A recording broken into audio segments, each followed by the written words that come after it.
Yeah, so Laing O'Rourke's a constructor. It's a privately owned business with a headquartered in the UK, but with a big presence now in Australia.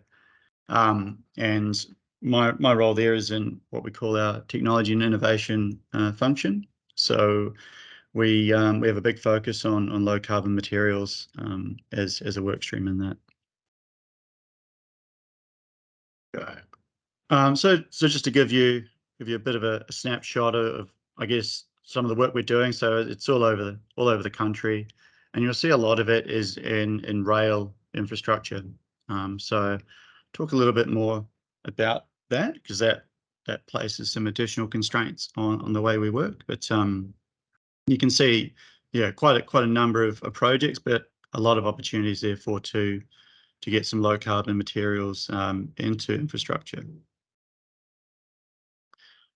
All right, so this is my hastily put together slide for this morning, but I thought it would give us a nice sort of high level look at the different parties involved in putting a project together, and I can just sort of talk through from our perspective as either the constructor, or sometimes called the managing contractor, what the dynamics are like between each of these parties, who does what, who's interested in what, and what that means for reducing the embodied carbon in the concrete that we use. So obviously, rail infrastructure, we use quite a lot of concrete, and steel too is another key focus area of mine. So obviously it starts with the client. Rail infrastructure, the client is typically going to be a government entity. So it's a little bit different dealing with a government client than private sector. So if we were building office buildings or apartments or stadiums or hospitals like we do in the UK, then it's a little bit easier to get lower carbon materials onto the project. If the client wants it, you can just do it. With rail infrastructure, we're really dealing with some more stringent technical specifications. So if you're into your standards and specs, we're really basing things more on the 5100.5, so 100-year design life, rather than the 3600, so your 50-year design life for buildings. So typically the client already engages their own designer to come up with a concept design for what they're after, and they'll then take that to the market, and we bid on that. So we call it our clients and markets team. It's effectively our sales guys. They go and they try and win the work. So they bid, they submit Laing O'Rourke's tender to the client to say, yep, we'll build what you want, based on your design. So then a contract gets signed, and what we're seeing now in contracts are not just references to the relevant technical spec, but we're seeing quite prescriptive requirements around concrete, and this is through a sustainability lens. So we will see maximum cement limits on concrete. We'll see minimum SCM limits for different elements, and it's becoming increasingly challenging to achieve these, because every project pushes these further and further to the extreme, and in some cases the limit of what can be done. So then we'll take that on. It's passed on to a project team, so that's the engineers who figure out how we're actually going to do this.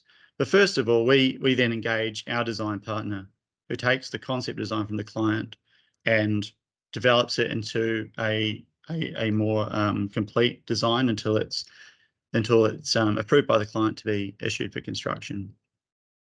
Normally what happens is the designer is responsible for prescribing what concrete is used for each part of a project. So whether it's for piling, beams, walls, columns, it's on the designer to determine what materials go on that. They put that on their drawings, and in doing so, they're really accountable for the risk associated with this. They're the ones that are signing off saying this bridge will not collapse.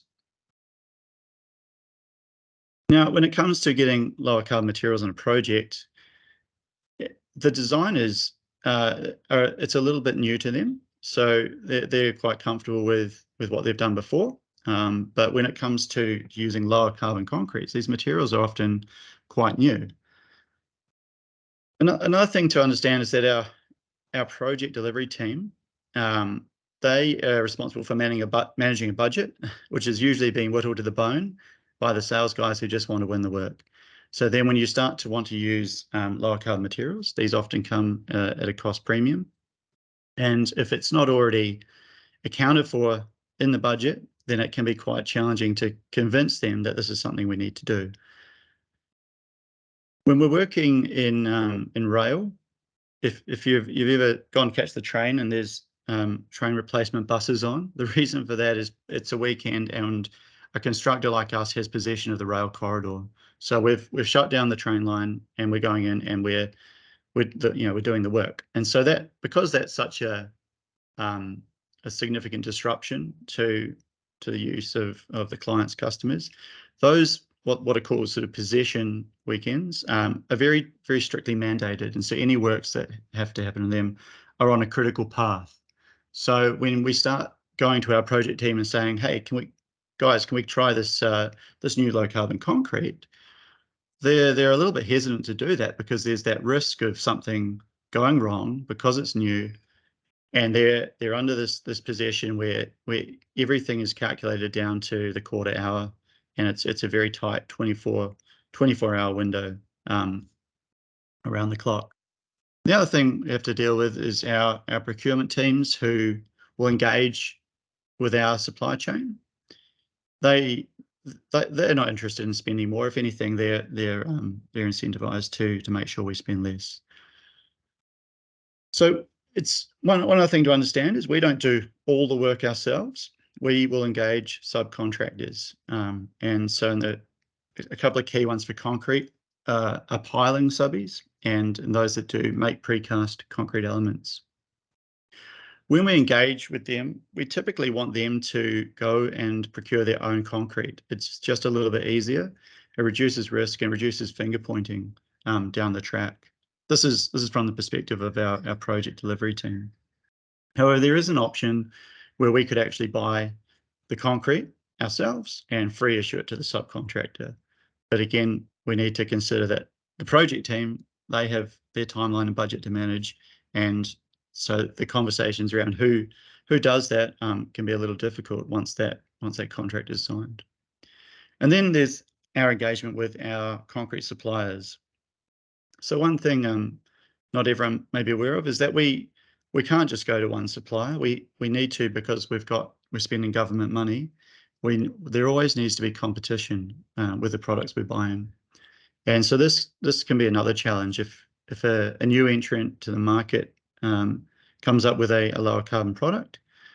If they're the only supplier that can meet the selection criteria for that need, then that can create an issue where the client might say you're not demonstrating value for money because you're only going to one supplier. So there are all these little interactions that kind of make it difficult for someone like me in my role to come in and say we need to start using lower carbon concrete because all of a sudden everyone's saying no, that's really difficult to do. So what we're finding is there is a need now to really start engaging much earlier with the supply chain. So conventionally, the designer just writes on the drawings what's needed. All right, this needs some 40 MPa concrete for a B1 exposure, and with this slump and the shrinkage. They put that in the drawings. Our project team engage their sort of procurement people who then go and talk to the concrete suppliers and say, this is what we need. What will it cost to deliver it to this place on this time, this volume? Prices come back and that work's awarded and the concrete turns up. But what's happening now is because we're starting to be measured on the carbon intensity of the concrete we use, the designers who have normally been responsible for this, they don't have the information that they need. And so we're as the constructor caught in the middle a little bit, trying to facilitate an exchange of information between designers who are only really working with a concept design, and suppliers who are used to being given a sort of a tight requirement that they then go and look on their register of mixes and propose what's the best to use. So I'm sure we're all aware that there are literally thousands of different concrete products on the market. So what we're starting to head towards is trying to understand what is in the supplier's shop, shop. What can we buy? What's on the shelf? And then, you know, if there's nothing good enough on the shelf, then what can we do to develop something new that will really start to push the envelope on reducing carbon. So we're sort of totally disrupting the usual way that concrete is purchased, or the way that we engage with our suppliers.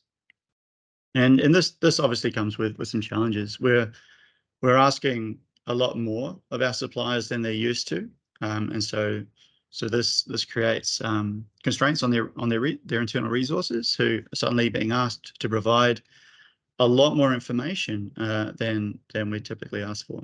So we're all of a sudden not just wanting the price of a concrete that some designers have put on a drawing. We're wanting to know what's in that concrete, how much fly ash, how much slag, how much cement, because that's how our clients measure carbon intensity. They're not interested at the moment anyway in an EPD calculated emissions intensity. It's solely based on factors allocated to each of those materials. We're operating in a bit of a vacuum of information, so information is very fragmented. We barely know what we're asking for, but we're asking someone to provide us with it. Okay, so we're using about a 30% design. So we know that the building's going to have piles. We know it might have some columns. We know maybe how much, but then that could all change as well. And the timeline of when that needs to be delivered could change. So these make it really difficult to have conversations with suppliers. And then we're talking about new products and new materials that they may not yet be approved. So we need to work with our clients to understand, are these likely to be approved? What sort of technical assessment will you need to see to satisfy 100-year design life specifications?